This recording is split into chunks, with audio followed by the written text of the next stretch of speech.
Hello, this is Joe McPhee, and this is the Manitoba Baseball Hall of Fame Inductee Profiles, and my guest today is Ray Sims. Ray was born in 1934. He started senior ball with John Manzel at Foxwarren in 1952, played in Darlingford in 1953, and then with the Neepawa Cubs from 1954 to 56, where he was an all-star pitcher. He played in the Parochial League in Winnipeg with St. Mary's from 1957 to 61, and with the St. Lazare Athletics from 1963 to 68, and they were the MSBL champions in 1963. He moved to Birtle, redesigned the Birtle Ball Diamond, helped lay foundation for the Birtle Blue Jays, initiated the popular MSBL July 1st tournament in Birtle. He served on the executive the first two Manitoba High School provincial tournaments. He's been a long-time MSBL director, schedule maker, and president in 1979-80. He received the MSBL Life Membership in 1985 and the Ab Richardson Award for dedication and long-time service to baseball. Ray was inducted into the Manitoba Baseball Hall of Fame in 2000. Welcome, Ray. Hi. Tell me, where did you get your start in baseball? Well, growing up in a small community in Crawford Park on the west side of Clear Lake, we had to have all the students out to have a softball game. So we learned very quickly. The grade 8 boys taught us how to catch and throw and hit, and that's where I start. Okay. And softball. Good. And when did you first get into competitive ball where you would play? We moved to Foxwarren in 1947 to get to a bigger school, and Foxwarren was a great sports community, still is, and at that time they had a good baseball setup, a very, very interested principal in George Belton at the high school, and he got us playing baseball at school. So from grade 7 on, I was playing ball with the high school team. Okay. Now, were you always a pitcher? No, I started off probably as an infielder, and because I could run, I ended up out in the outfield, and that's where I spent most of my time. Okay. And when did they discover your pitching talent? Well, that was something that I learned from my brother. He knew that I could throw a ball, I could throw stones, so I must have been able to throw a ball, so he got me started, and he taught me how to throw the curveballs and so on. Okay. So curveball was one of your out pitches then? Yeah, probably what we called at that time a drop. That was the pitch that I could throw best. So. Okay. Now show me how you threw the curveball or the drop. How did you hold the ball? The straight ball, I threw it with a 4-stream. Yeah. When I went to the curveball, then I went here. Okay. If I wanted to throw the drop, I got my fingers over a little bit farther, and it went straight over the top. But the curveball, I held it, and then it came out the back. Okay. So basically, the fastball and the curve or drop. Yeah. Okay. Good. All right. So you moved around quite a lot, played different parts in the province. Yes, I went into teaching from high school, and of course, a lot of communities at that time in the 50s and 60s were looking for athletes to get on the teaching staff. Hamiota, for instance, developed their baseball team from teachers that they hired. Right. So that was one of my things. I taught school in Winnipeg and also in Neepawa, and of course played both places there. Okay, so you were in Neepawa and played for the Cubs for a few years. Yes, that's probably my best baseball. Is that right? You were at your peak then, you felt? Early 20s, I was. That was my best baseball here. Okay. And they had a pretty good team. They were inducted into the Hall of Fame, I believe, in 2007. Yes, they probably would have been a much more famous team when I was here if it hadn't been for the Brandon Cloverleafs. It seemed that every time we went to get into the provincial playoffs, we'd end up playing the Cloverleafs, and of course they had a powerhouse of hitters and pitchers, and we could never beat them. Okay. We could get close, but we could never beat them. Yeah. Now, the Cubs played in a regular league here in Neepawa area at that time, did they?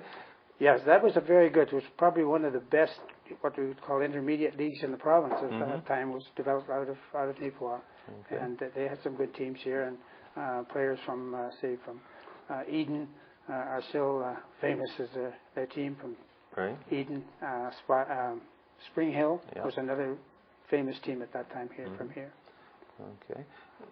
And who were some of your main competitors that you liked to pitch against, that were good hitters, but you liked to... Well, we always used to like playing against Eden, and of course the team from Wellwood. Right. They had all the McKinnon boys, and of course we enjoyed playing against them too. But those were two of the good teams we played. Okay. Good ball players. Yeah. And then you moved on to Winnipeg. Yes, I went, took a year off, went to university, and then stayed in Winnipeg and taught in St. Vital and got involved with the parochial league there. Sam Tascona was the head of that league at that time. I think he organized the league so he could get lots of umpiring. Good. Then your travels took you back to St. Lazare to play ball. Yeah, so we moved back, went home actually one year to help my brother and seed, and I got a call from Bertle, the principal at Bertle. They needed a teacher, so I filled in there and stayed on. And it was just that next year that St. Lazare organized a team, and I got on and played there. Okay, good.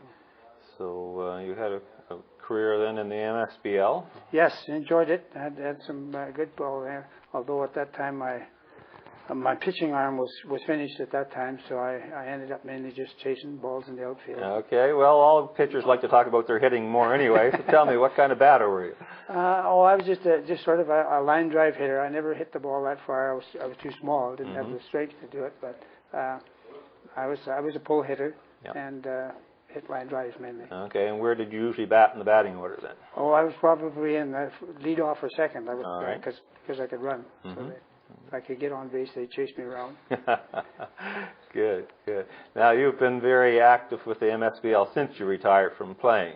Yes, I got involved with the MSBL mainly because of the baseball diamonds at Bertle. When we moved to Bertle, intermediate ball at that time was just sort of slowing down, and the senior ball was just starting. And they were having problems getting teams to their tournament. And the better teams didn't like playing on their tournament, on their ball diamonds, because they were set up sort of in an odd shape inside of the racetrack. So when one of the things that I did when I was there was reline the baseball diamonds and got them so that they were in much better position to play on. And then we encouraged with St. Lazare right close, and later Binscrath and Macaulay, we were able to get, and Hamiota, we were able to get the senior league to come and hold their senior league tournament at Bertle. So that was a big plus there. Right, and what kind of crowds would you draw to these tournaments? It was hard to tell. A lot of people estimated that there was sometimes 5,000 and 6,000 people there, but on an area that size, it was hard to estimate. But there were good crowds. That was probably the biggest crowds that the senior league had. They used to classify it as the showcase of their baseball teams were at that tournament. Now, of course, customers paid to get into the grounds for these games. Yes. And what were the funds used for then? What were the funds used for? Were they? Most of it went to the ball teams. The town of Bertle or the community of Bertle, about all they got was the money that they raised from the lunches and the suppers that they put on. That was their money. Pretty well all the money that was taken in at the gate went to the ball teams. Okay, as prize money? That's right, yeah. Oh, good. Okay. And so you're still active in the MSBL? No, I've dropped off the MSBL quite some time ago. Let Barry Woke take over and his crew, and they're doing a great job. Enjoyed working on that, but I wasn't the type of person that would be, I was a president for 1 year, but I didn't like being president. I like working in the background on schedules and things like that, rather than being in the forefront. Okay. What do you think of modern day pitchers compared to your time? Is there a difference in pitching style? Well, they're about 2 feet taller than what we used to grow.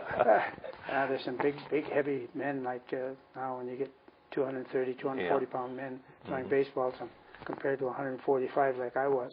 But most of the ball players that we played with, the ones that were the homegrown ones, were generally slight, wiry type guys. But the imports that we got in from the States, there were some big men there and big, strong fellows. Okay. So, good. Well, thank you very much, Ray. Thank you. This has been Joe McPhee and for the Manitoba Baseball Hall of Fame Inductee Profiles. My guest has been Ray Sims.